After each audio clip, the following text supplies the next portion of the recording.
Welcome to Gita kitchen. ఈరోజు మనము egg fry roast తయారు చేస్తాము. దానికి కావాల్సిన పదార్థాలు 3 గుడ్లు, 2 ఉల్లిపాయలు సన్నగా ముక్కలుగా కట్ చేసి పెట్టుకోవాలి, కొద్దిగా కొత్తిమీర, కరివేపాకు, 2 పచ్చిమిర్చి ఇలా పొడవుగా కట్ చేసి పెట్టుకోవాలి, 1/2 టేబుల్ స్పూన్ అల్లం వెల్లుల్లి paste, 3 table spoons oil, 1/2 table spoon కారము, 1 table spoon salt, 1/2 table spoon మిరియాల పొడి, 1/2 టేబుల్ స్పూన్ గరం మసాలా పొడి, 1/2 టేబుల్ స్పూన్ పసుపు, 1/2 టేబుల్ స్పూన్ ధనియాల పొడి. ముందు కోడిగుడ్లను 3 గుడ్లను ఒక బౌల్లో పగలగొట్టేసుకుందాము. గిన్నెలో ఇలా 3 కోడిగుడ్లు పగలగొట్టేసుకోవాలి. దీంట్లో మిరియాల పొడి 1 టేబుల్ స్పూన్ తీసుకున్నాం కదా, సాల్ట్ 1/2 టేబుల్ స్పూన్ వేసుకోవాలి. దీంట్లో వేసి కలుపుకోవాలి. ఈ విధంగా బాగా కోడిగుడ్లు మంచిగా గిలగొట్టి పెట్టుకోవాలి. ఇప్పుడు స్టవ్ ఆన్ చేసుకొని ఒక ప్యాన్ పెట్టుకుందాము. ప్యాన్ వేడైంది, ఆయిల్ వేసుకోవాలి. ఆయిల్ బాగా వేడైంది. ఇప్పుడు ఒక జల్లిగంట పెట్టుకొని మనం గిలగొట్టిన ఇది ఎగ్ మిక్స్చర్ ఇలా వేసుకోవాలి. జల్లిగంటలో నుంచి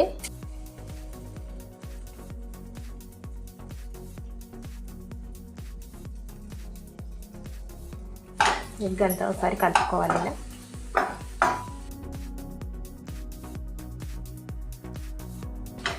ఇది ఒక ప్లేట్లో తీసుకుందాము.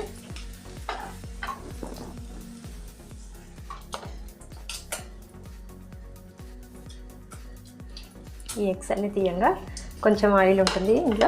దీంట్లోనే ఉల్లిపాయ ముక్కలు వేసుకొని కలుపుకోవాలి. ఆయిల్లోనే పచ్చిమిర్చి ముక్కలు, ఉల్లిపాయ ముక్కలు వేసుకోవాలి, వేసుకొని కలుపుకోవాలి.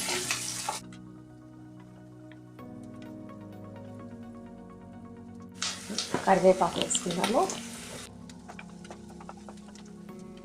కొద్దిగా సాల్ట్ వేసుకొని కలుపుకోవాలి. తొందరగా మగ్గుతాయి ఉల్లిపాయ ముక్కలు. దీంట్లో అల్లం వెల్లుల్లి పేస్ట్ వేసుకొని కలుపుకున్నాము.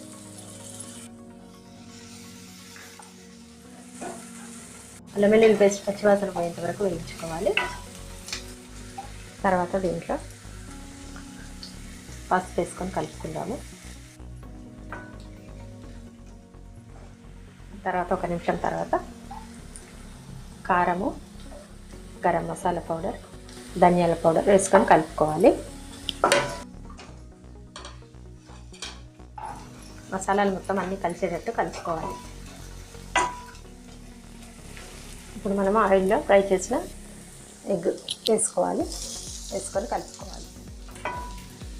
మసాలాలన్నీ ఎగ్ పట్టేటట్టుగా 1 నిమిషం మూత పెడదాము. 1 నిమిషం తర్వాత మూత తీస్తాము. ఎగ్ ఫ్రై రోస్ట్ రెడీ అయింది. ఇప్పుడు కొత్తిమీర వేసుకుని స్టవ్ ఆఫ్ చేసేద్దాం.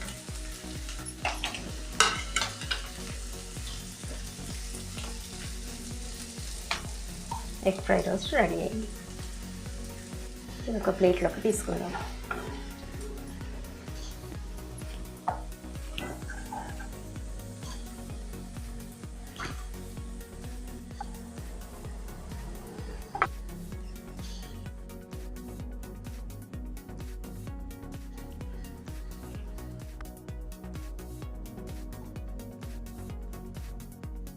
ఎగ్ ఫ్రై రోస్ట్ రెడీ అయింది.